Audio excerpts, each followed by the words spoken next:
అందరికీ నమస్తే. అందరు మంచిగున్నారా? నుల్లా ఈశ్వరప్ప హోమియో క్లినిక్ సమర్పించు ధూమ్ధామ్ ముచ్చట.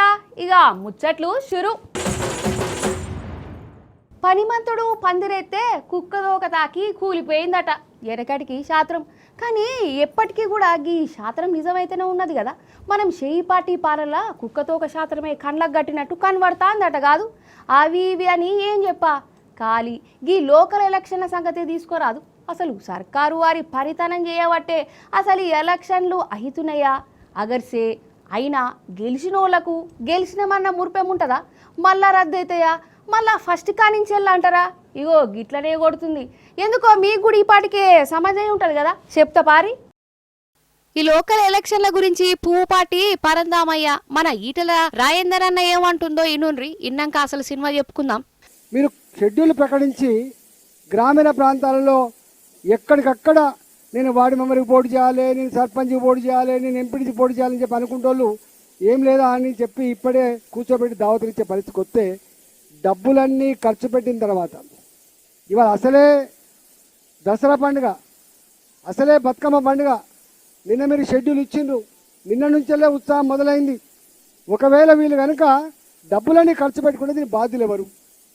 దీని బాధ్యులు ఎవరు చెప్పండి. అందువల్ల దయచేసి మీరు ప్రభుత్వ పరంగా చెప్పాల్సింది ఏంటంటే, మీరే ప్రెస్ మీట్ పెట్టి మీకు 8వ తారీఖు వరకు కోర్టులో ఆర్గ్యుమెంట్స్ ఉన్నాయి కాబట్టి కోర్టు డిసిషన్ వెలువరించిన తర్వాత ఎలక్షన్ నోటిఫికేషన్ ఇచ్చిన తర్వాతనే మీరు ఎన్నికల సమాయత్తం కమ్మని చెప్పాలి తప్ప మీరు ఆధారాబాదరగా ఇట్లు ఇచ్చి వాళ్ళు అనుకుంటున్నారు పాపం ఎన్నికల షెడ్యూల్ అంటేనే ఎన్నికలు డిక్లేర్ అయిపోయినాయి అని అంటున్నారు. ఇవాళ మొత్తం రిజర్వేషన్లు ఇదొచ్చింది అదొచ్చిందని చెప్పి ఆతృత పడుతున్నారు. కాబట్టి ప్రభుత్వం ఇంత పెద్ద గంభీరమైన విషయాన్ని బీహార్ ఏం జరిగిందో చూసిన తర్వాత, మహారాష్ట్రలో కూడా ఏం జరిగిందో చూసిన తర్వాత తెలంగాణ ప్రజానికాన్ని వంచకూడదని చెప్పి అది సంగతి. అసలు ఈ ఎలక్షన్లు అయ్యేది లేదు, పోయేది లేదు. గెలిచిన పదవులల్లా ఉండరు, కోర్టులల్లా నిలబడది. పైసలు ఖర్చు చేసుకొని వేస్ట్. దావతులకు ఇచ్చుకోకుర్రి, టైంకు రావు దిమాగ్ ఖరాబ్ అని అంటుర్రు. ఇట్లెందుకు అనుకుంటుర్రో మీకు కూడా ఈ పాటికే సమాజం ఉంటుంది కదా. ఈ లోకల్ ఎలక్షన్ల రిజర్వేషన్ల కేటాయింపు గాని పెట్టేదాకా మన రేవంత్ అన్న సర్కారు ఆగమాగం. అగోగా ఆగమే ఇప్పుడు కొంప కొలంబసు చేసేటట్టున్నది. బీసీలకు 42% రిజర్వేషన్ అని ముంగట పడ్డారు.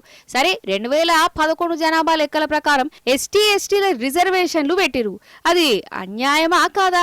ఓ దిక్కు ఈ రిజర్వేషన్ల కథ కోర్టుల పెండింగ్ లో ఉండనే ఉండే.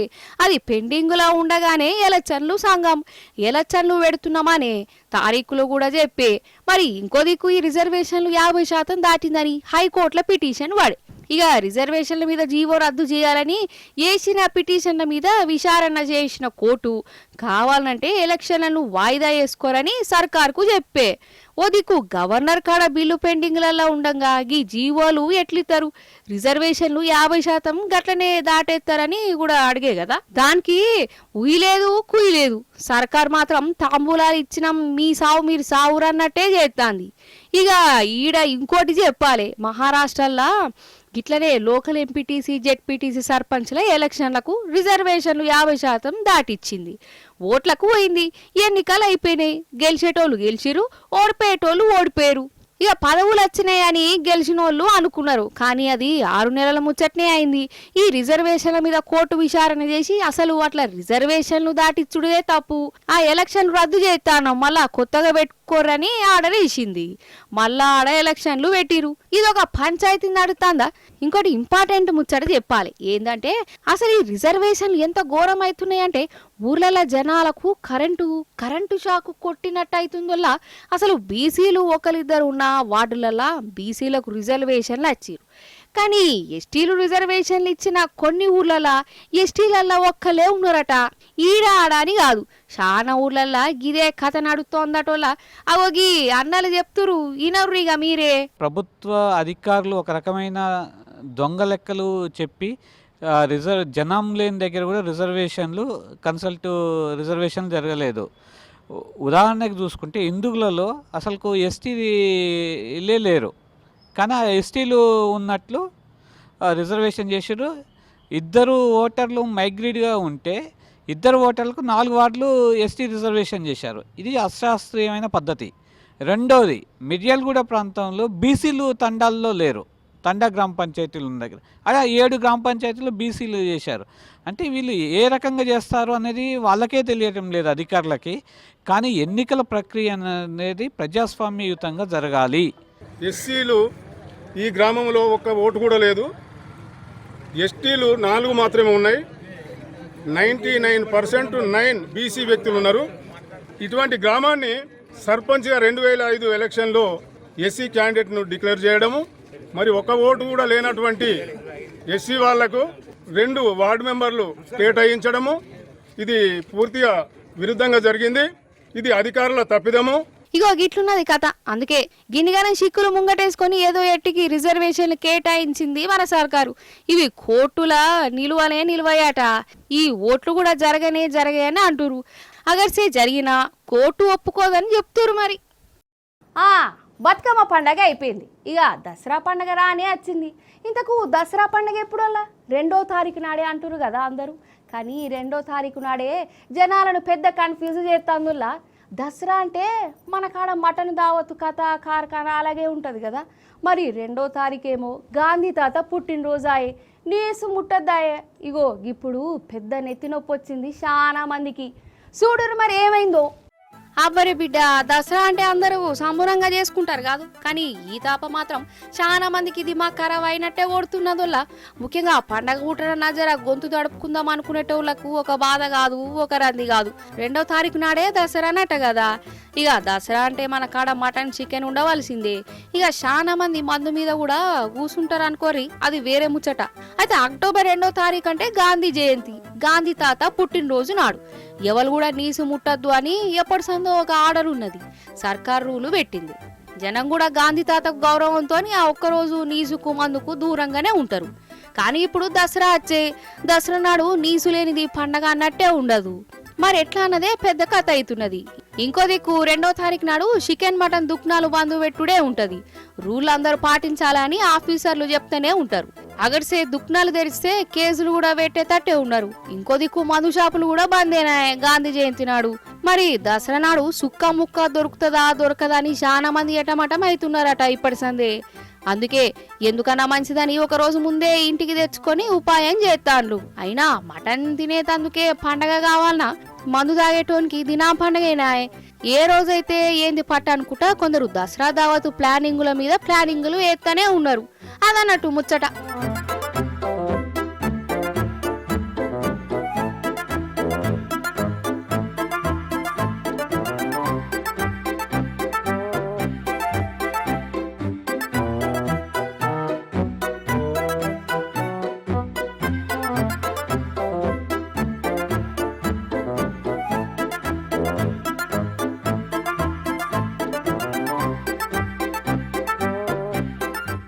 అవుగాని బంగారం కొని ఆలోచనలు ఏమైనా పెట్టుకుంటున్నారా మీరు గిట్లా? చెప్పు రిజరా, మా కొనుడు గురించి నీకెందుకు అని అనేరు. ఎందుకో చెప్తా కానీ అంతకు బంగారం రేట్లు ఏ పాటున్నదో మీకెరికేనా? నేను చెప్పాలనా? మరి మీ గుండె గట్టిగా చేసుకోరి.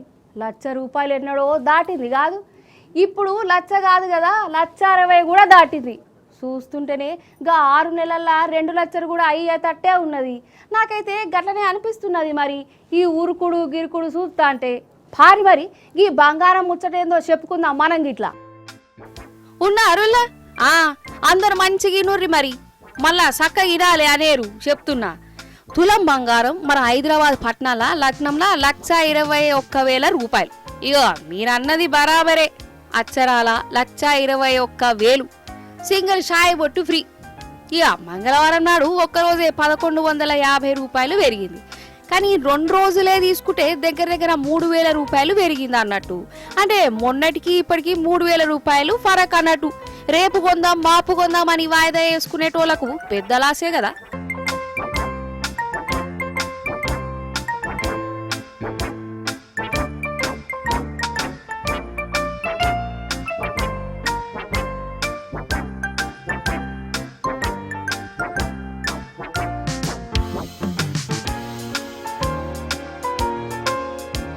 అసలు ఒక్క నెల రోజుల్లోనే అంటే సెప్టెంబర్ 1వ తారీఖు నుంచి 30 తారీఖు లెక్కేసుకుంటే ₹12,500 పెరిగింది అన్నట్టు.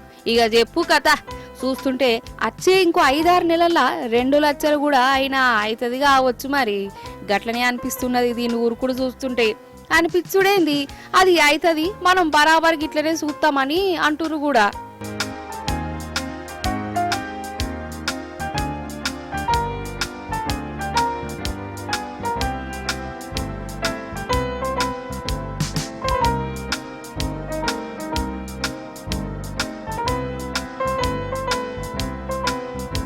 బంగారం రేటు దినానికి ఎందుకింత విరమవుతున్నది?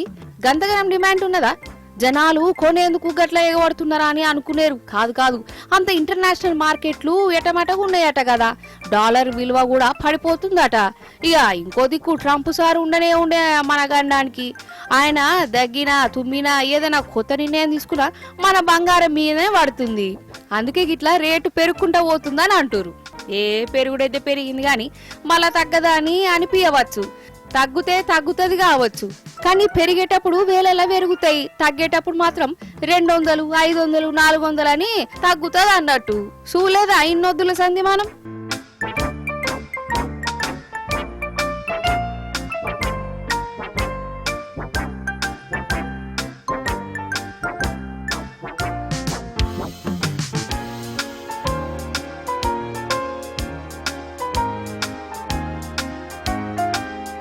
ఇంకో దిక్కు వెండి రేట్లు కూడా బాగా పిరమైనది కాదు. వెండి కిలో 1,60,000 దాకా వచ్చిందట కాదు. ఇక ఇంటుంటేనే గుండె డక్కు మని కొట్టుకుంటుంది కదా. అసలే పండగలు వచ్చే దావతులు కూడా కాబట్టి మంచి రోజులు కదా బంగారం కొందామని అనుకుంటే ఇగో గిట్లా రేట్లతోని గావర వట్టిపాయ్. ఇక బక్కపాద్యాలు బంగారం కొంటారా? వాళ్ళ మెడలో సూత్తమా అని కూడా అనుమానం కొడుతున్నది. కానీ ఏ మాట కామాటనులా ఇంట్లో తులం బంగారం ఉండోళ్ళు మాత్రం లక్షాధికారులే పట్టు. ఇక ఏదో పైసలు అవసరం వచ్చి అమ్ముకునేటోళ్ళే ఎటు కాకుండా పోయిందనిపిస్తున్నది. అన్నట్టు ఫ్రీ బస్సులలో ప్రయాణం చేస్తాంలా మీరు నిజం చెప్పురి. ఆర్టీసీ ప్రయాణం సురక్షిత ప్రయాణం అని ఒకప్పుడు చెప్పుకునేది. కానీ ఇప్పుడు ఆర్టీసీ బస్సులా ఎక్కినామంటే ఇక దిగేటప్పుడు ఎన్ని దెబ్బలు పడి దిగుతామో, ఎంత నోరు ఖరాబ్ చేసుకుంటామో, ఎంత దిమాగ్ ఖరాబ్ అవుతుందో ఇగో గిట్లనే ఆలోచనలు చేస్తాండ్లు. చూస్తలేమా ఫ్రీ బస్సులలో ఎన్ని ఫైటింగ్లు అవుతున్నాయో. అసలు ఈ ఫ్రీ బస్సులు ఏందో కానీ ఆడోళ్ళ నడుమ కీసులు ఆటలు పెట్టినట్టే అనిపిస్తున్నది చాలా మందికి. ఇక మొగోళ్లకు ఆడోళ్లకు నడుమ లేనిపోని పంచాయతీలు కూడా తెప్పించింది. ఇక ఇప్పుడు ఇదంతా ఎందుకంటే మనం కొత్తగూడెంకు పోదాం రారి, ఆడ ఫ్రీ అని ఆర్టీసీ బస్ ఎక్కినాక తనలాట చూడుర్రి.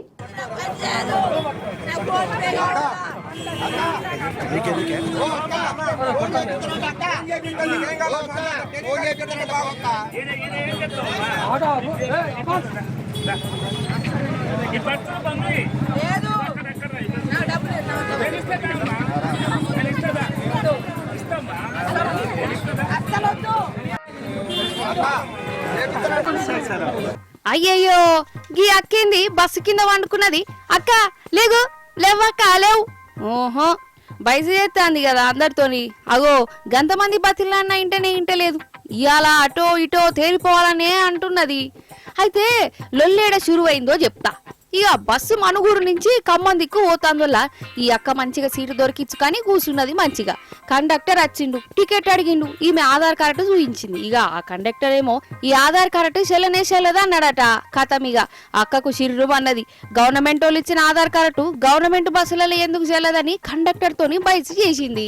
ఆమెను బలబీటికి కిందకి దింపిరు. అయినా ఇండ్లే నన్నే కిందకు దింపుతావారా, నా ఆధార్ కార్డు డీలక్స్ బస్సులలో చెల్లదంటారా, నాకు ఫ్రీ టికెట్ ఇయ్యనే అని ఇగో గిట్లా బస్సు కిందకి పోయి దాన్నా చేసిందోళ్ళ.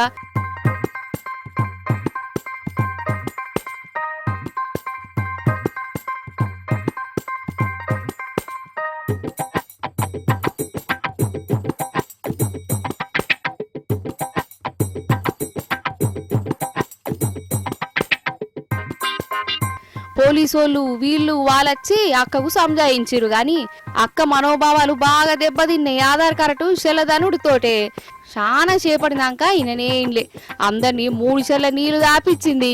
లాస్ట్కి ఎట్లనో గట్ల ఆమెను బుజగరిచ్చి బామాలి అవతలకు పంపిరు.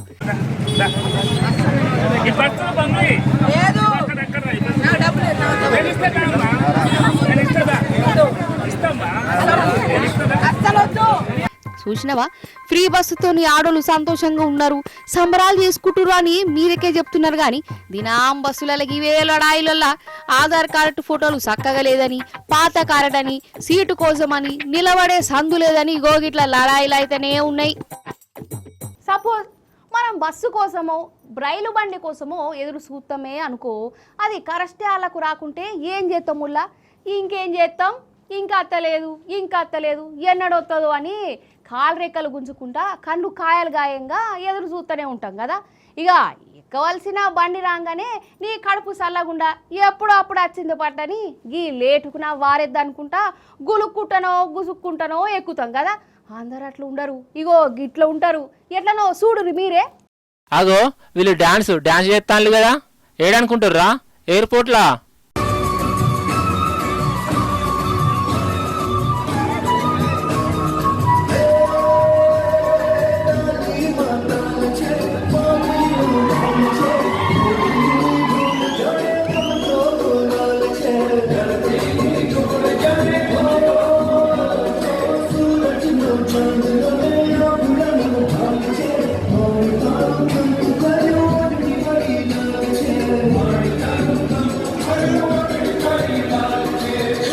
అయితే ఇది గోవా ఎయిర్పోర్టు లెక్కగా. అయితే గోవా నుంచి సూరత్ దిక్కు పోయే విమానంలో వీళ్ళు ప్రయాణం కట్టాలి.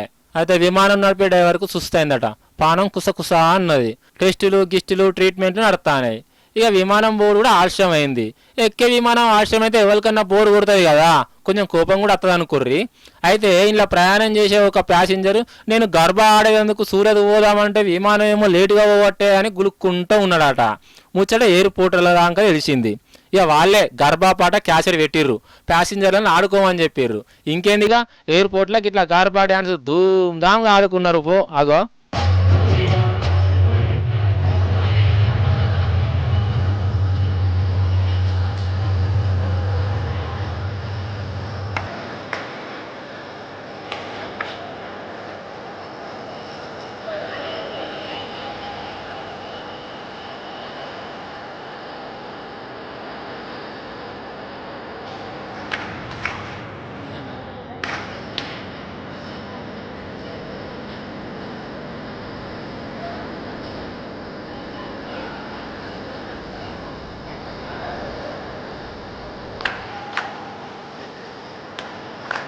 గార్బా అంటే మతికొచ్చింది. ఇప్పుడు బాధగల్ల ముచ్చట చెప్పాలి ఈ గార్బా డ్యాన్స్దే. పాపం ఇగో గీ జంట చూడు గార్బా డ్యాన్సే చేసుకుంటుర్రు కదా, అంతలనే గీ అక్కకి ఏమైందో చూడు రోల్లా.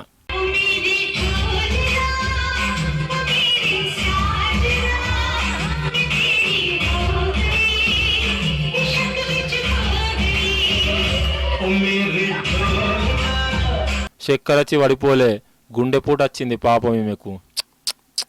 అక్క నవ్వుకుంటా పెనిమిటితోని సంబరంగా డ్యాన్స్ చేసుకుంటూనే కళ్ళ ముందుకు ఉప్ప ఊలిపాయ. ఎంత ఘోరం ఇది! అప్పటిదాకా మంచిగా ఉన్న మనిషికి గుండెపూట చూడేందోళ్ళ అసలు. డ్యాన్స్ చేసుకుంటూనే పానాలు ఊడైంది. ఏందో ఏమో పట్టుర్రి. ఈ నడుమ ఉత్త పచ్చిగా గుండెపూట్లు వస్తానాయి. ఎవరి పానం ఎప్పుడు పోతుందో ఏం సమజే అయితే లేదు. ఘోరం కదా. ఈ తాగుడింట్లో మన్ను పోయా కాదుల్లా, కొందరికి తాగుతనే సోయి కూడా ఉండదా?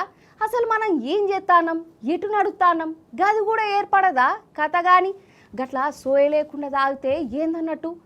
అసాంటోళ్ళను ఏం చేయాలి మనం? కోపం చెయ్యాలనా అద్దా? సరే ఇప్పుడు గీ తాగుబోతోళ్ళ ముచ్చట ఎందుకు తీసిరా అంటే, ఆంధ్రానోళ్ళ ఒక మందుబాబు ఏదో అగడు పడ్డట్టే ఫుల్ తాగిండు. మరి తాగినోడు సప్పుడు చేయక ఇంటికి పోవాలి అని అనుకుంటారు కదా, ఏం చేసిడో చూడురు మీరే. ఇగో ఆడ కరెంటు తీగలను పట్టుకొని ఆలాడుతున్నాడు చూడు, ఈ మహానుభావుడే తాగుబోతోడు. మన తెలంగాణ ఆయన కాదు, ఆంధ్ర ఆయనే. తిరుపతి జిల్లాలో ఉంటాడట. కుతికెళ్ళ దాకా తాగిండు. ఇక అటెంక ఈయనకు ఏమి యాదకొచ్చిందో ఏం కయాలు పడ్డాడో గాని టక్క ఇగో ఈ టవర్ ఎక్కిండు. కరెంటు తీగలను పట్టుకొని ఉయ్యాలు ఊగినట్టు ఊగిండోళ్ళ.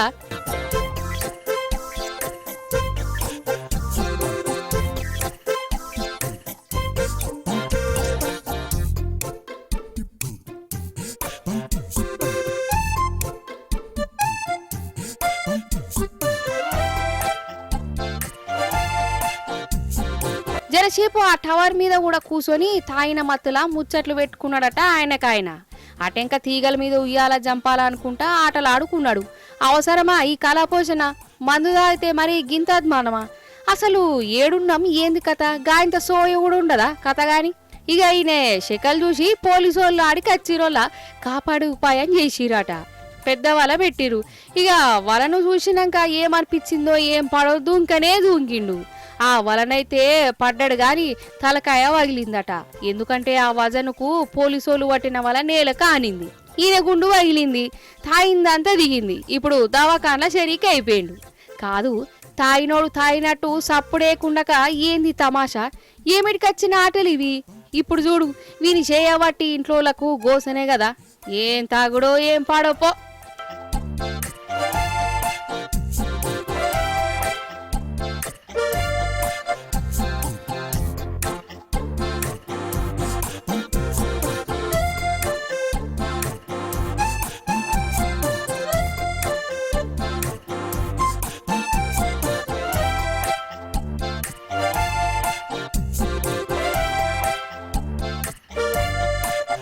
ఇప్పుడు మన ముచ్చట్లల్లా కోతి ముచ్చట షానొద్దులకు మన ముచ్చట్లకు కోతి దర్శనమైంది. మరి అట్లా వచ్చినప్పుడు మనం ఇడిచిపెడతామా? ఆ కోతులు చేసిన కోతి పని ఏందో చూడాలే కదా. చూద్దారట రారి మరి. ఫస్ట్ మన తెలంగాణ కోతి సంగతి చూద్దాం. జయశంకర్ భూపాలపల్లి జిల్లా రేగొండ మండలం తిరుమలగిరి అనే ఊరున్నది. ఆ ఊరిదే ఈ కోతి. చెట్టు మీద కూర్చొని ఎట్లా శకలు పడుతుందో చూడు. అయితే ఈ కోతి కాడ ఏమున్నదో చూడుర్రి. ఏర్పడతలేదా? నేను చెప్పాలనా? కుక్క పిల్లనోళ్ళ. అయితే అప్పుడే పుట్టిన ఒక కుక్క పిల్లను ఈ కోతి నా బిడ్డే అనుకొని కన్ఫ్యూజ్ అయిపోయింది.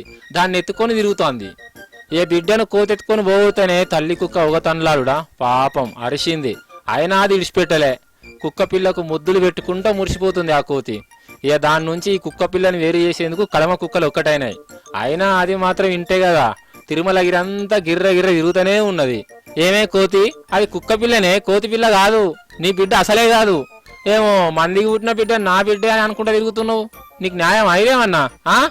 ఆ కుక్క పిల్లను ఆ కుక్కకు ఇచ్చేసాయి. ఏమంటున్నా ఆయ్?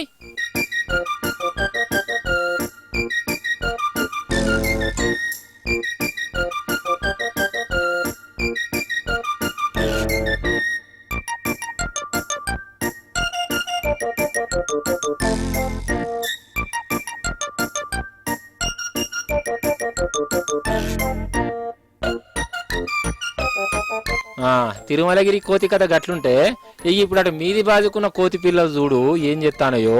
జలకాలాటలలో అనుకుంటా వాటర్ ట్యాంకులో తానాలు చేస్తానయి. ఈ వాటర్ ట్యాంకులు ఏడి అంటారా? ఆ పక్క పొంటి రైల్ స్టేషన్ ఉన్న చూడు. ఈ రైల్ స్టేషన్ వాటర్ ట్యాంకుల దునికి 3 కోతులు ముచ్చటగా తానాలు జపాలు చేస్తానయి. ఇక ఈ నీళ్ళే రైల్ స్టేషన్కి వచ్చే ప్యాసింజర్లు తాగుతారన్నట్టు. అమృతం.